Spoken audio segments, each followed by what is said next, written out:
a question I ask all over the world, what does school teach you about money? And the answer is nothing. But the way to keep the poor and middle class working hard is never teach them what the rich know.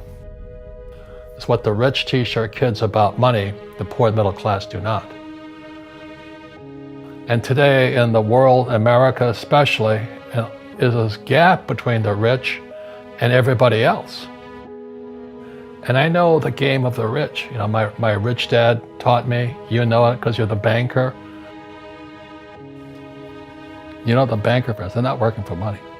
They have money working for them. Yep. Right. Very big difference in mentality here. I see you giving this knowledge out, and yeah. Do the rich people cringe and say, don't tell them that, Rob? Yes.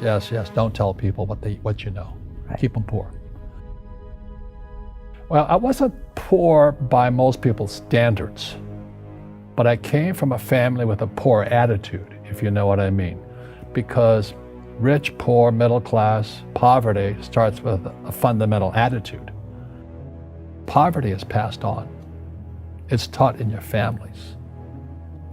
And middle class is taught in families. And so the people right now who are sitting at home, who are struggling financially or worried about money or unhappy, they may be making a lot of money, but unhappy with what they're doing, it was probably taught to you. The poor will always be amongst us because it starts up here. Right, it's that fear mentality. It's in their words, and the words become flesh. Again, I'm not really religious. I flunked out of Sunday school also. But when they say I can't afford it or I can't do that, they go down. They become what they say. My PhD daddy says, what do you think I am, made of money? I can't afford that. And my rich dad would say, that's why he's poor.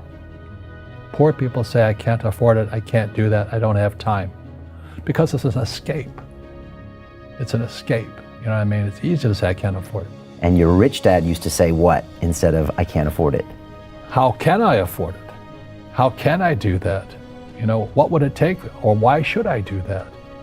He says that a question opens the mind, a statement closes the mind. So when you say, I can't afford it, your mind shuts down and you become what you say. Rugby is a team sport, but so is soccer. The rules are different. And other people are golfers. They play by themselves. And so everybody's different. So my game financially is business, number one. Second is real estate. So what I say to young people is, you find your game. I've had financial crashes. I've had people stab me in the back, but they're all good because I grow from it. And that's spirituality. People who are afraid of making mistakes, they don't ever grow. Because spirituality is there's good and there's bad. There's right and there's wrong. There's up and there's down. Most people only want to be right. They only want to be positive. Well, you can't have that. That's not reality. Right, my poor dad said, go talk to your best friend's father, Mike's father. I said, why is that? He says, because Mike's father's an entrepreneur. And 9 years old, so what's an entrepreneur? And he said, well, I'm an employee. They're two different people. Right. Mindset-wise. Right. Well, it came from a lesson before Rich Dad. I was in Sunday school. My Sunday school teacher was a young, pretty woman, and she said, I'm like 9. And she goes, why were the 3 wise men wise? I go, because they were rich. They gave the swaddling Jesus gold, frankincense, and myrrh. So they had to be rich guys, I said. And she goes, no, that's not it. I said, well, they had gold, frankincense, and myrrh. Well, that's not it. I said, why were they wise? And I went, I don't know. She says, what made them wise was they always sought the best teacher. And she says, if you're going to be successful in your life, you've got to find the best teachers. And so with that, when my poor dad said, go seek out your rich dad, I was just following her advice.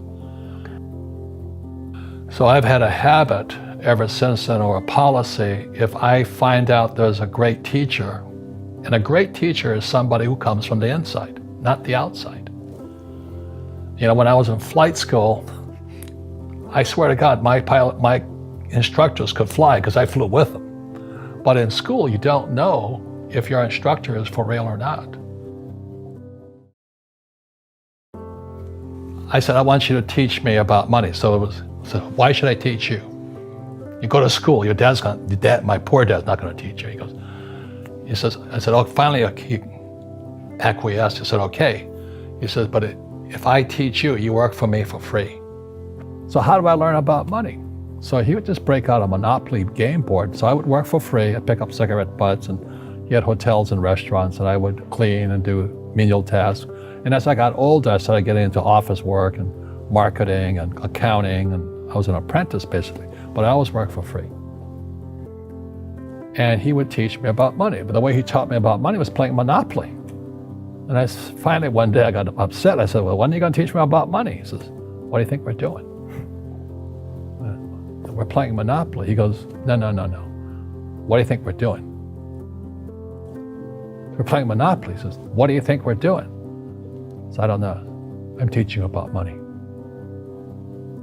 And then that's when, you have one green house. He says, there's many formulas for great success in money. There's thousands of them, but one of the best ones found on the game of Monopoly. It still is today. 4 green houses, 1 red hotel. I said, what? He says, one of the greatest ways to acquire great wealth is playing Monopoly in real life. 4 green houses, 1 red hotel. Well, is that all there is? He goes, that's it. Assets put money in your pocket. Liabilities take money from your pocket. They count anything of value as an asset. They count your car as an asset, your house as an asset. When it's really taking money from your pocket. Your retirement plan, guess what? It's a liability. It's taking money from your pocket every month. And whose pocket does it go to? Wall Street or City of London. And that's why, as you and I know, these funds, they sit there, they go, assets under management. That's what they're paid on. Well, the reason the rich don't work for money is number one expense is tax. See, there's 3 kinds of income: earned, portfolio, passive. So earned income is if I get a job, that's earned income. If I'm a doctor or a programmer, that's earned income because I'm working for it. If I buy, let's say, Apple for $10 and I sell it for $20, that's portfolio income, capital gains. Yeah. But passive income, which is cash flow, is never taxed. So it's not, and so these guys are screaming right now in America, tax the rich. I said, good luck. Because most of the guys complaining, they don't know there's 3 kinds of income. And the rich don't have jobs anyway. They have assets. And so the average schmo out there, poor guy, they don't learn this. So that's why in Fake, as you were talking about it, there's a newspaper article about Jared Kushner, and he explains how the Trumps and the Kushners don't pay taxes and make millions of dollars. And the reporter couldn't understand him because our schools will never teach you that 3 types of income. And they judged him and say they're wrong and it's cheating. And we see that over and over again. Amazon not paying taxes. What do you say to people when they come up to you and say, Robert, it's not fair. It's not fair they're not paying taxes. Well, there's always 3 sides to a coin, heads, tails, and the edge. So which side of the coin are you on? From my side, it's fair. But this is the difference. Everybody can do the same thing I do because the tax laws are for everybody. We don't say, well, the tax laws are only for the rich. No, the tax laws are for everybody to use if you have the right financial education. And the reason I'm an advocate of financial education, without that education, you have to pay taxes. You see, very few people will buy what I do, make $1 million and pay 0 tax. That takes, and my rich dad taught me that playing Monopoly. That's how it started, 4 green houses, 1 red hotel. Or the McDonald's formula, I write about it here. McDonald's, Ray Kroc. Yeah. McDonald's is in the real estate business. So they sell hamburgers, but they buy real estate, so they pay no taxes. This guy Bezos, he's $16 billion. How much tax did they pay on that $16 billion? A question I ask all over the world, what does school teach you about money? And the answer is nothing. But the way to keep the poor and middle class working hard is never teach them what the rich know. It's what the rich teach their kids about money, the poor and middle class do not.